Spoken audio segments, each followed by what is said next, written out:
ಕಲ್ಯಾಣ ಕರ್ನಾಟಕ ಭಾಗದಲ್ಲಿ ಖ್ಯಾತಿ ಹೊಂದಿದ್ದ ಯಾದಗಿರಿ ತಾಲೂಕಿನ ಮೈಲಾಪುರ ಗ್ರಾಮದ ಮೈಲಾರಲಿಂಗೇಶ್ವರ ಜಾತ್ರೆಯು ಅದ್ಧೂರಿಯಾಗಿ ನಡೆದಿದೆ.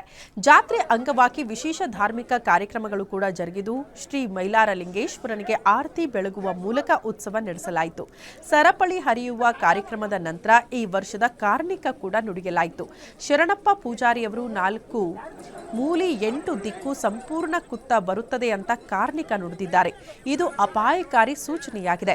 ರಾಜಕೀಯವಾಗಿ ಮಳೆ ಬೆಳೆಯಿಂದಾಗಿ ಹಲವು ಕಂಟಕ ಎದುರಾಗುತ್ತೆ ಅಂತ ಕಾರ್ಣಿಕ ನುಡಿಯಲಾಯಿತು.